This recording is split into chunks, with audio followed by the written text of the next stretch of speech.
Pues todo parece perdido, hermanos, mientras amargamente, triunfalmente, por la avenida Juárez de la Ciudad de México, Mexico City, las tribus espigadas, la barbarie en persona, los turistas adoradores de lo que el viento se llevó, las millonarias neuróticas 100 veces divorciadas, los gángsters y mis Texas pisotean la belleza, envilecen el arte, se tragan la oración de Gettysburg y los poemas de Walt Whitman, el pasaporte de Paul Robeson y las películas de Charles Chaplin, y lo dejan a uno tirado a media calle, con los oídos despedazados y una arrugada postal de Chapultepec entre los dedos. Efraín Huerta. Efraín Huerta, escritor y poeta, describe con cierto recelo el andar por los años y los siglos de una manera muy breve, la riqueza cultural y transcultural que alberga los espacios de la Avenida Juárez. En esta calle sucedieron eventos que dan cuenta de lo que somos hoy en día como sociedad. Fue una línea divisoria entre la amenaza que representaban los indígenas hacia los españoles, el viacrucis de los condenados a la hoguera, el escenario de uno de los hoteles más elegantes, vanguardistas y ambiciosos de Latinoamérica, el Hotel Regis,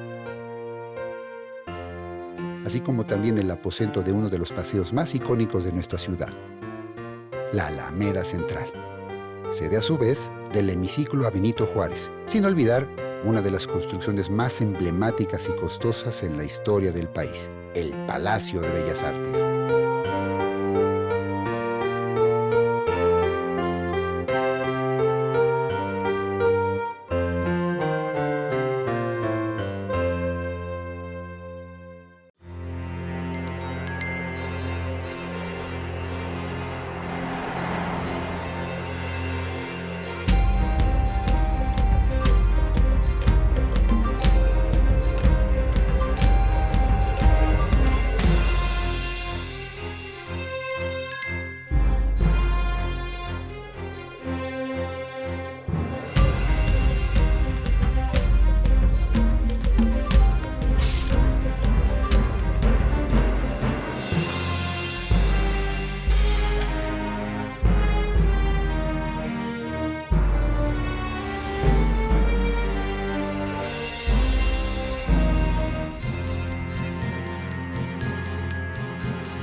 En los inicios de la Nueva España, la Avenida Juárez resultó ser clave en la conexión con el centro de la ciudad, en donde la iglesia y el poder político lograban converger.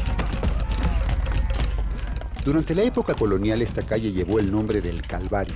Su construcción fue sobre todo una necesidad ante las amenazas de un levantamiento indígena sobre la urbe. Al marcar los límites, los indígenas fueron designados a islotes vecinos para que ahí pudieran hacer sus vidas apartados.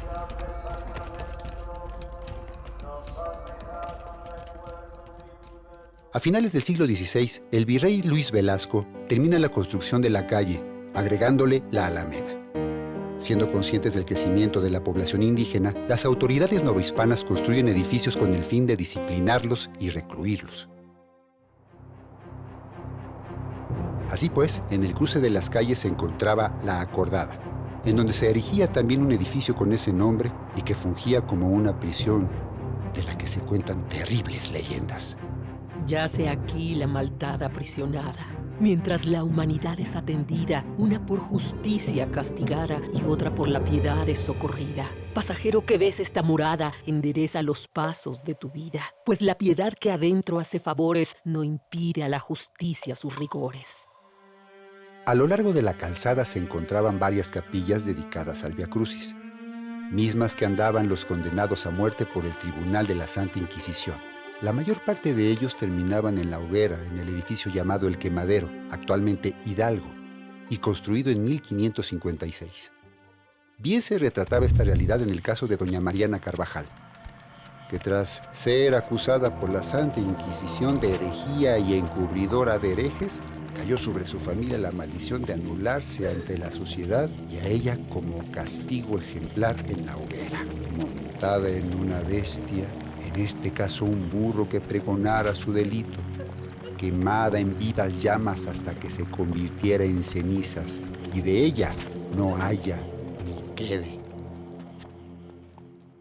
Posteriormente se construye el convento de Corpus Christi en el siglo XVIII, hecho para las doncellas indígenas de caciques bajo la dirección de las franciscanas descalzas. Una orden muy estricta, a decir verdad, y que vio crecer la Alameda Central muy a la par del convento. Para el año 2014, tras las obras que se realizaron en la Alameda, se descubren canales prehispánicos, pisos y cimientos que anteriormente fueron fuentes, restos de cerámica colonial en la traza original de la Alameda. Se presume que además este lugar era un basurero prehispánico, pues han encontrado restos de objetos de cerámica. Todo ello ubicado muy cerca de la fuente de Venus. Asimismo, se han encontrado figurillas antropomorfas y algunos cajetes. Dichos objetos son pedazos de cerámica mayólica y vidriada, que datan de entre los siglos XVI y XIX, algunos de ellos de conventos aledaños. La Alameda era un lugar frecuentado por la élite novohispana. Este lugar fue bautizado con dicho nombre debido a los álamos que inicialmente sembraron. Pero con la calidad fangosa del suelo, fue necesario retirarlos y en su lugar colocaron fresnos. Este lugar fue considerado el primer jardín de paseo de la ciudad, pero cuando el virrey Luis Velasco, quien mandó construirlo, salió de su mandato, decayó y entonces fue utilizado por vecinos de la ciudad para llevar a sus caballos a pastar como basurero y refugio de malvivientes.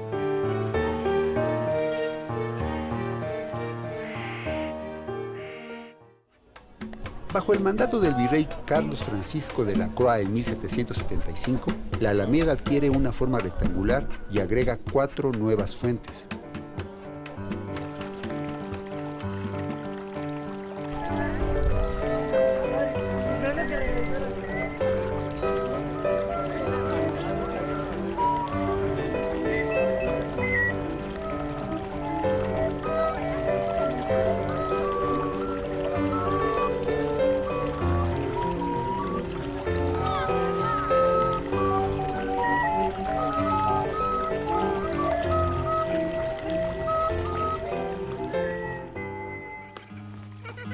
El paseo de la Alameda volvió a ser un lugar favorito de recreo, propio para el amor y la conquista. A ella acudían jóvenes y doncellas casaderas que tras varios ritos propios del cortejo, que incluían gestos y señas secretas con sus pañuelos, y claro está, con la aceptación de sus padres, podían iniciar un romance. Luego, en el siglo XVIII, el virrey de Revillagigedo construyó una cerca de madera alrededor del parque, colocándole una puerta de hierro, limitando así el acceso a gente harapienta o descalza. La Alameda fue testigo de la entrada triunfante de Santa Anna a la ciudad, en la que sus fuentes fueron llenadas de ponche para que el pueblo tomara hasta embriagarse.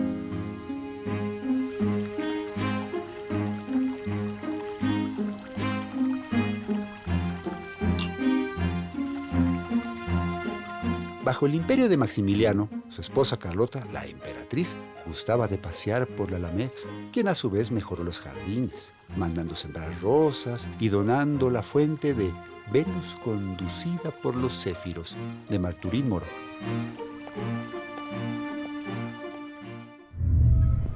Bajo el mandato de Porfirio Díaz, se emprendió el mejoramiento de la Alameda, erigiendo el Palacio de Bellas Artes y el Hemiciclo Juárez al sur, sustituyendo el kiosco morisco que fue trasladado en 1909 a la colonia Santa María la Ribera.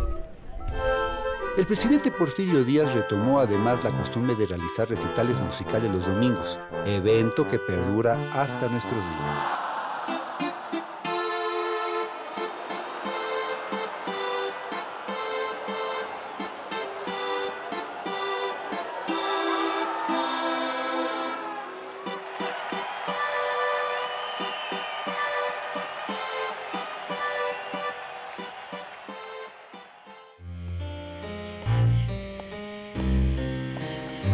En 1899, Porfirio Díaz fue víctima de un atentado a manos de un militar que lo golpeó en el cuello.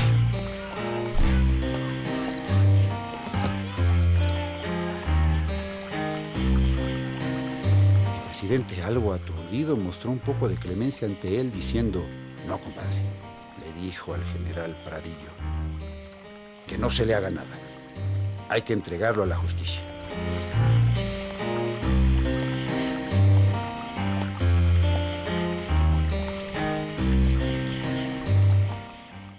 Otro aspecto importante de este lugar son las obras de arte que se han incorporado con el paso del tiempo y que retratan perfectamente su época.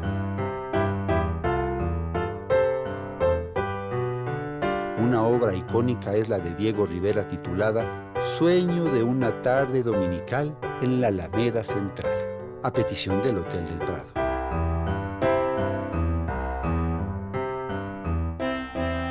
En ella vemos una síntesis de la historia de México diseñada de manera cronológica, pasando de la colonia hasta la época contemporánea, retratando personajes históricos y de la vida cotidiana por igual, formando un mosaico representativo de nuestra sociedad.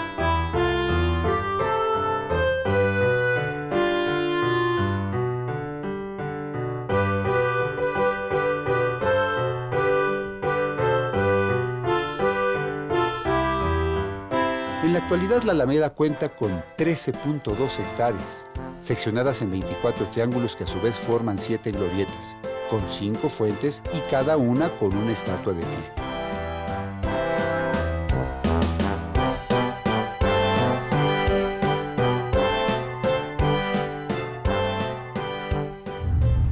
Hace 30 años existió un edificio muy emblemático de la Ciudad de México que reunía a la gente de clase alta y la crema innata de la ciudad.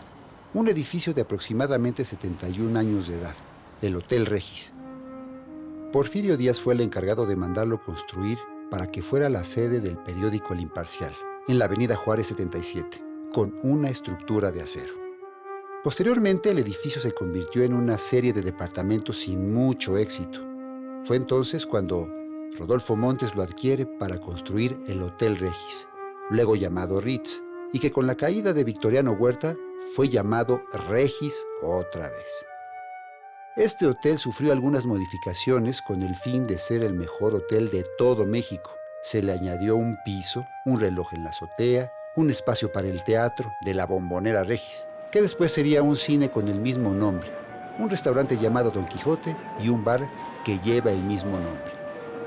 Con la confianza plena del inmueble se fueron agregando otros servicios como el restaurante Paolo, el Cabaret Capri o la Taberna del Greco, legendarios baños de vapor, alberca, peluquería, farmacia y billares. El hotel se mantuvo como estandarte de modernidad por muchos años. El Regis, ubicado perfectamente en el centro de la ciudad, es pasarela de debutantes artistas, el favorito de políticos, estrellas de cine, periodistas y empresarios. Imaginemos los años en los que Venustiano Carranza, Frank Sinatra, Ava Gardner, Clark Gable, Richard Nixon, Fidel Castro, el joven Agustín Lara pisaron este lugar. Los expresidentes Emilio Ruiz Cortines o Rodolfo Álvarez del Castillo, el Remington. El Regis dio su último adiós el jueves 19 de septiembre a las 7:17 a.m., derrumbándose en el terremoto de 1985 y dejando atrás todo aquel glamour que lo caracterizó. El hemiciclo a Juárez, sin duda, es el monumento más representativo de la avenida del mismo nombre.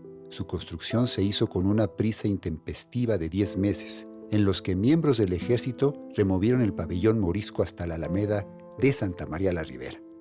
Los vecinos del centro vieron cómo, en lugar del pabellón y por arte de magia, comenzaron a sentarse y crecer columnas, mármoles, oros, leones de 9 toneladas de peso cada uno, para sumar un gasto total de 390,695 pesos con 96 centavos. El monumento por fin terminado contaba con 7 metros de altura, 70 toneladas y sus esculturas fueron ejecutadas en un bloque de mármol de Carrara por el escultor Lazzaroni. Juárez está representado atinada y propiamente. Se apoya con firmeza en la tierra, en que el hombre se agita con sus grandes y nobles cualidades y con sus pasiones bajas y mezquinas. Le da sombra amorosamente la gloria, que celebra el triunfo de la República colocando una corona sobre las sienes del patricio. Y la República, que con aire majestuoso descansa su espada en la tierra, significando el fin de las luchas por nuestra segunda independencia, en tanto que con su diestra levanta en alto la antorcha del progreso. En el número 18 de la Avenida Juárez, entre tantos edificios viejos, se encuentra el inmueble donde se edificó la primera expendedora de pulque. El señor Ignacio Torres Adalid lo mandó construir en 1883 por el reconocido arquitecto Antonio Rivas Mercado, quien realizó la columna de la Independencia. Torres Adalid, el rey del pulque, acaparó la industria pulquera, pues era dueña de más de 600 pulquerías en todo el país. La casa número 18 de Juárez, frente a la Alameda Central, aún subsiste, manteniendo en su puerta las iniciales TA sobre la cruz ansada de Santiago. Poco tiempo después, se remodeló la casa Torres Adalid, ampliando los comercios de la planta baja y sacrificando el primer patio. En ese periodo se creó una nueva imagen para el edificio con ecos de esa modernidad deco, conservando la fachada de Rivas Mercado. Es curioso que en la época prehispánica el consumo del pulque fue restringido a nobles y sacerdotes en celebraciones o victorias. Posteriormente se restringió únicamente a los mayores y las mujeres lactantes también, mientras que para el pueblo, solo en ciertos festejos. Después de la conquista ya no hubo leyes que controlaran el uso del pulque, y fue hasta 1672 que el gobierno del virreinato empezó a reglamentarlo. A partir de la década de 1920, el gobierno intentó erradicar el pulque. Durante la presidencia de Lázaro Cárdenas, hubo campañas antialcohólicas que intentaron suprimirlo por completo.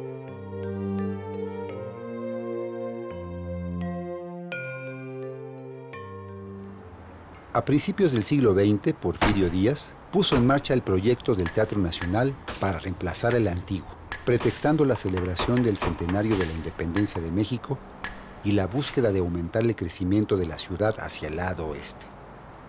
En su primera etapa, la obra bajo el mando del italiano Adamo Boari se excavó para hacer los cimientos, encontrándose con una grata coincidencia, puesto que se encontraron a tan solo 2 metros de profundidad una fuente con mosaicos adornados con flores, ornamentos y animales, así como también una pieza que simbolizaba la música, lo cual nos hace pensar que ese era anteriormente un lugar dedicado a las artes. Adamo se percató de que la obra no terminaría en las fechas establecidas y que el pesado mármol de que estaba hecha la construcción estaba hundiéndola. Entonces abandonó la obra dejando algunas anotaciones sobre cómo continuarla. Federico Mariscal, el arquitecto mexicano, retoma la obra. Cuando la fachada estaba terminada bajo el estilo Art Nouveau, Mariscal se permitió cambiar el estilo al interior a Art Deco y nacionalista, agregando algunas figuras prehispánicas. Inaugurado bajo el nombre de Museo de Artes Plásticas, el 29 de noviembre de 1934, la instalación contenía un tema decorativo hecho por el Dr. Atl, basado en el esplendor de los volcanes nevados del oriente del Valle de México, el Popocatépetl y el Iztaccíhuatl, y al paisaje con lagos y vegetación que los rodea.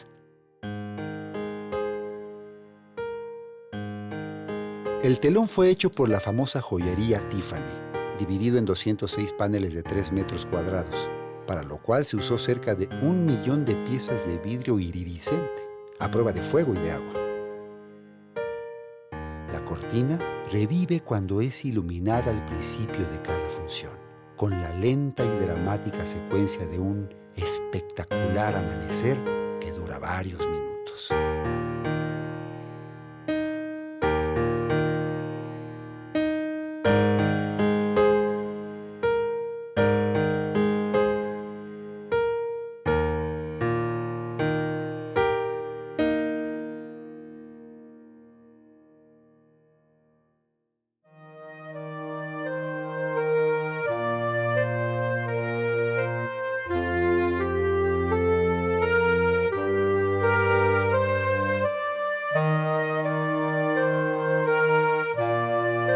Sus paredes están decoradas con murales de artistas mexicanos con fuertes motivos.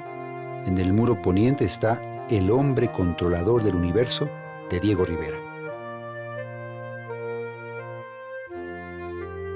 Y en el oriente, Catarsis, de José Clemente Orozco, a los que posteriormente se agregaron un tríptico de Siqueiros, el autor Rufino Tamayo y Jorge González Camarena.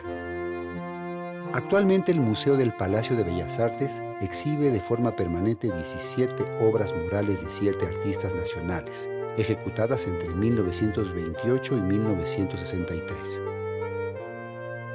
Mantiene un intenso programa de exposiciones temporales, así como un extenso programa académico.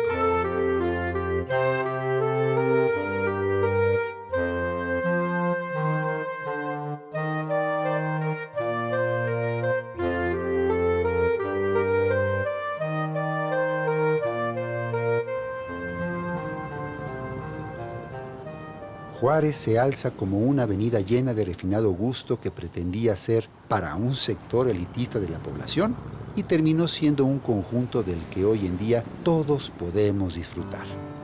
Su historia se extiende desde épocas precolombinas hasta el afrancesado gusto de don Porfirio Díaz.